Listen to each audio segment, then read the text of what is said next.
Ao iniciar os nossos estudos em química e em algumas matérias da física, nós nos deparamos com a tabela periódica, que basicamente é um catálogo dos elementos, dos átomos que compõem toda a matéria. E o que chama muito a atenção de um aluno iniciante é essa organização, essa estruturação da tabela que não é usual. Porque a gente imagina na hora de catalogar algo, pelo menos fazer um alinhamento à esquerda, que a gente está acostumado a sempre escrever da esquerda para a direita, ou já que é uma tabela, a gente imagina que a tabela deveria ter uma estrutura mais ou menos como essa, de forma quadrada. Mas, por algum motivo, a tabela tem uma estrutura única, estrutura da tabela periódica. E por que a tabela é assim? Isso serve para que a gente consiga agrupar elementos, átomos que tenham características semelhantes, tanto físicas quanto em interações químicas. E para a gente organizar dessa maneira, nós verificamos ali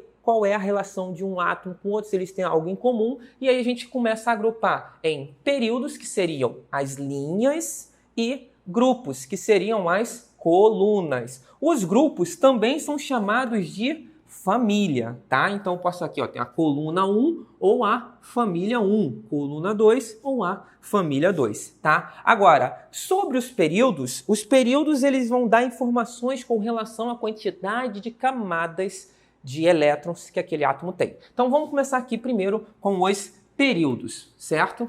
Iniciando, bem, a gente tem 7 linhas. Ah, mas tem um buraco aqui. E professor, tinha mais 2 linhas embaixo. Esquece essas linhas embaixo, daqui a pouco a gente vai falar sobre elas, tá? A princípio, a tabela periódica tem somente 7 linhas. Hoje em dia, tem uns átomos artificiais e surge ali uma 8ª linha, mas isso não é tão comum você ver nos livros e você não vai precisar disso. Você vai partir da ideia que você só tem 7 linhas, tá? Então, tendo 7 linhas, isso significa que os átomos eles vão ter até 7 camadas de elétrons. Como assim? Vamos começar aqui, ó. Primeiro período, primeira linha. Um representante da primeira linha é o hidrogênio. E aí eu olho para o hidrogênio ele tem um núcleo, que é um próton, e ao redor desse próton temos um elétron. Não confunda a quantidade de elétrons com quantidade de camadas. Aqui coincidiu de ter um elétron, uma camada. Mas quando, por exemplo, eu vou para o segundo período, para o lítio é um representante do segundo período, o lítio tem aqui os seus 3 prótons, 3 nêutrons no núcleo. Mas quando a gente fala de período, esquece o núcleo, a gente não vai se preocupar com o núcleo, ok?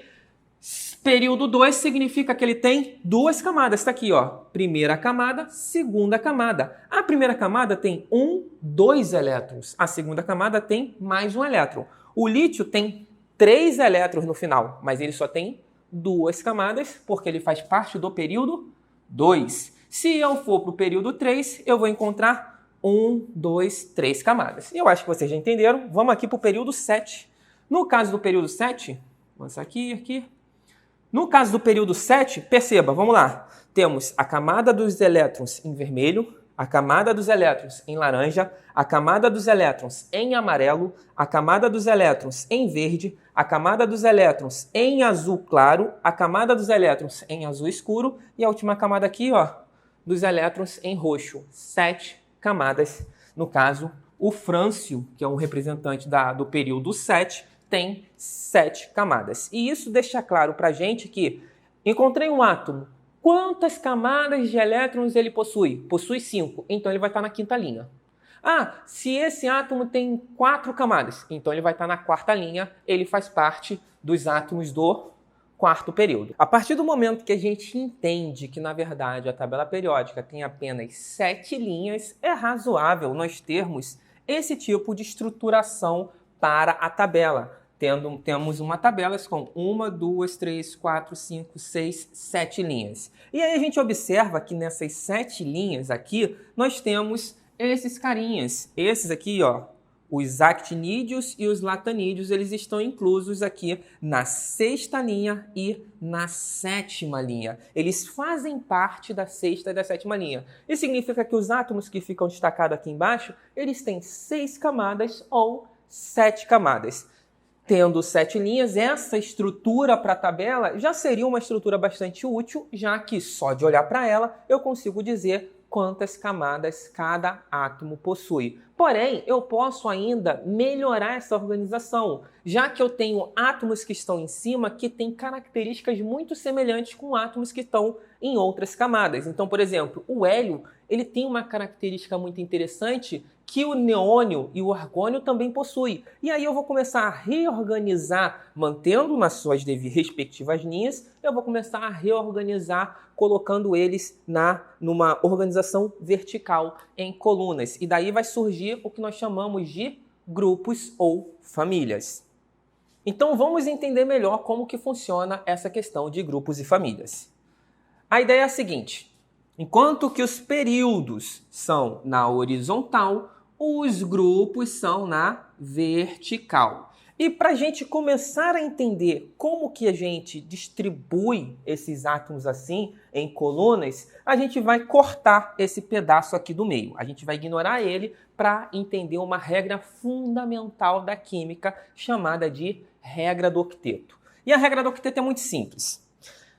A princípio, nós temos aqui alguns átomos que estão bem alinhados ali diretamente, todos estão alinhados com a regra do octeto, mas esses aqui, eles se relacionam mais intimamente com a regra do octeto, tirando o hidrogênio e o hélio. A regra do octeto vai dizer o seguinte: a última camada, a gente já sabe como é que funciona a camada, né? Esse aqui tem uma camada, esse aqui tem duas camadas, esses aqui tem três, esse tem 4, 5, 6, 7.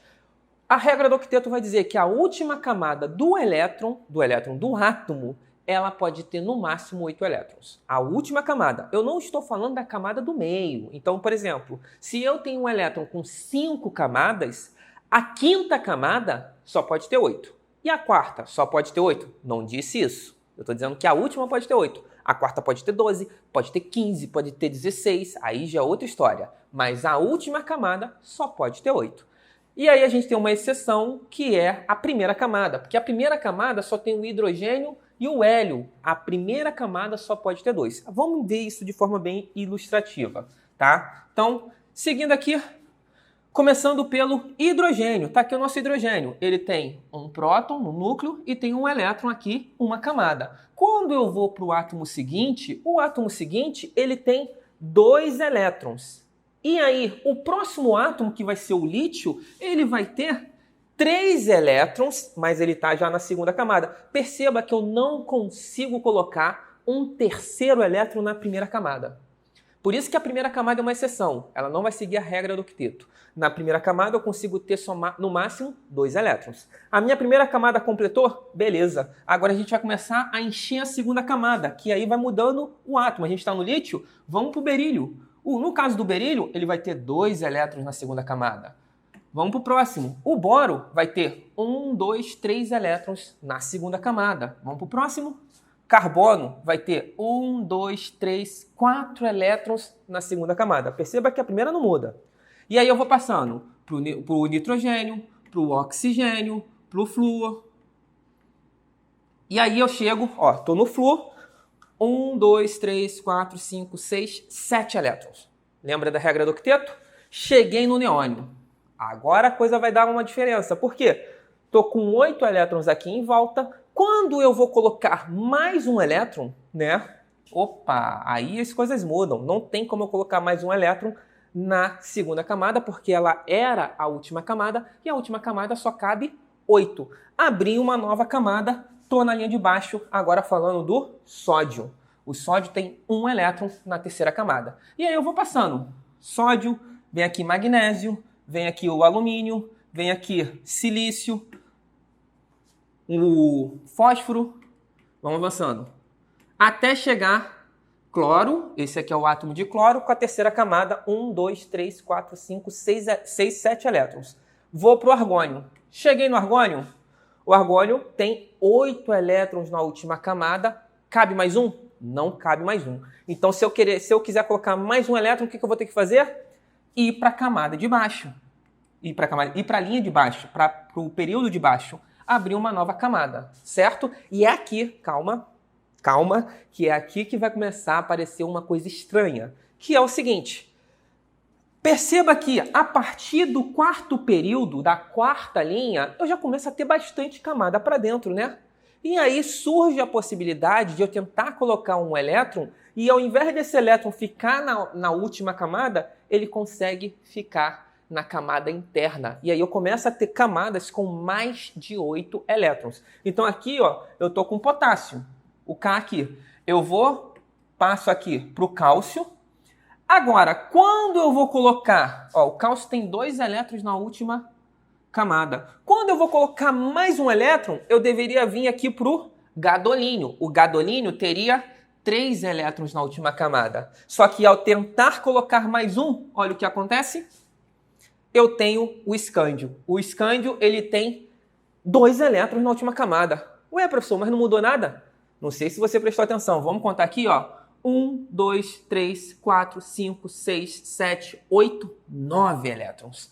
A penúltima camada, ganhou um elétron. E se eu tentar colocar mais um elétron, adivinha o que vai acontecer? Vai aparecer o titânio e vai ganhar mais um elétron na penúltima camada. Observa aqui, ó. Vai ganhar mais um elétron na penúltima camada. Temos o titânio. E aí eu vou tentando colocar mais elétrons e eles não vão para a última camada. Eles vão para a camada de dentro, para a penúltima. E daí surge esses carinhas aqui. Quem são esses carinhas aqui?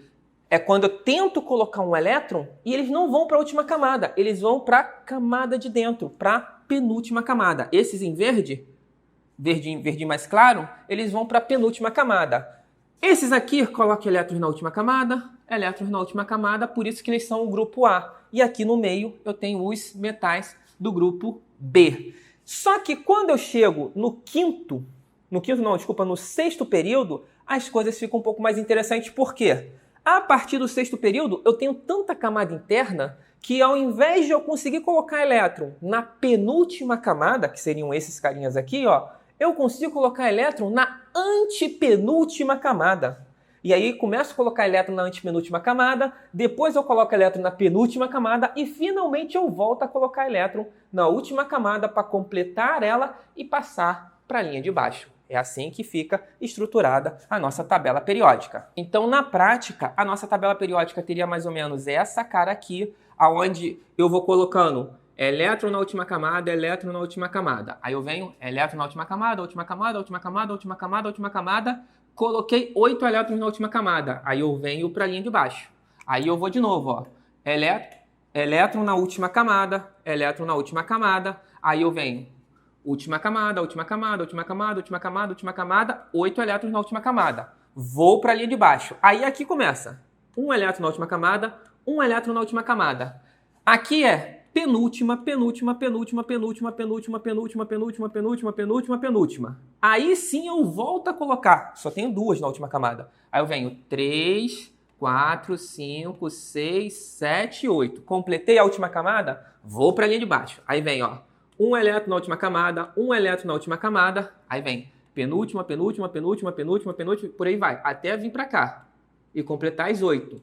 Quando chega aqui na quinta linha, as coisas mudam um pouco, porque eu vou ter 1 elétron na última camada. Só dá 8, hein? 2 elétrons na última camada. Aí eu começo a colocar elétron na antepenúltima, antepenúltima, antepenúltima. Tudo aqui é antepenúltima. Aí chego nesses aqui. Penúltima, penúltima, penúltima, penúltima, penúltima, até chegar aqui. Aí eu volto a colocar elétron na última camada até completar os 8 elétrons da camada de valência, certo? E com isso em mente, o que a gente vai fazer? A gente vai destacar esse carinha aqui, porque a tabela desse jeito fica ruim. A gente vai pegar e vai deixar a tabela só destacada, lembrando que essas 2 linhas, na verdade, fazem parte do sexto e do sétimo período da sexta e sétima linha. Vocês entenderam? Para finalizar, vamos fazer algumas observações. Uma pergunta que é muito comum é: por que o hélio, se ele tem 2 elétrons, por que ele não pode ficar aqui com o pessoal do grupo 2, que é o pessoal que tem 2 elétrons na sua última camada? E a resposta é por conta de suas propriedades químicas. E aí vão ser coisas que a gente vai aprender mais para frente. Mas agora que a gente já aprendeu a regra do octeto, eu vou adicionar mais uma informação aqui, que é o seguinte: os átomos, eles se ligam porque eles querem ficar com a sua última camada completa. Então, por exemplo, o cloro, ele tem 7 elétrons na sua última camada. Ele é do terceiro período, ele tem 3 camadas e a sua última camada tem 7 elétrons. Ele está feliz nessas condições? Não. Todo átomo quer ter a sua última camada completa. E a última camada do cloro, para ser completada, precisa de mais um elétron. E aí ele se liga a outro átomo. O cloro ele pode se ligar ao sódio. Essa ligação tem as ligações iônicas e covalentes, eu não vou entrar em detalhe, mas quando eles fazem essa ligação, tanto o cloro fica feliz com seus 8 elétrons na última camada, quanto o sódio fica feliz com 8 elétrons na sua última camada. É uma ligação iônica, não vou entrar em detalhes, mas a ideia é, os átomos se ligam porque não tem a sua camada completa. E aí a gente entende por que o hélio está aqui. Sabe por quê? Porque o neônio, ele tem a sua última camada completa? Tem. Ele está aqui. Todos os átomos que estão nessa coluna, conhecida como gases nobres, eles têm a sua última camada completa. O neônio tem 8 elétrons na sua última camada. O argônio também. Porém, embora o hélio não tenha 8 elétrons na sua última camada, a sua última camada, que também é a primeira, só tem uma camada, o hélio, completa com 2 elétrons. E o hélio tem esses 2 elétrons. Então ele tem a sua última camada completa, embora não seja seguindo a regra do octeto. Todos os átomos que têm a última camada completa, eles não se ligam. É diferente do cloro que precisa se ligar ao sódio e ele forma o cloreto de sódio, certo? Ou o oxigênio que se liga com outro oxigênio e forma o gás oxigênio. Ou o hidrogênio que se liga ao oxigênio para formar H2O, ou água, como a gente conhece. Os átomos aqui, todos eles vão se ligar. Mas essa galerinha aqui, ó, chamada de gases nobres, eles não se ligam, eles não reagem, eles não se juntam. Por isso tem esse nome de gases nobres.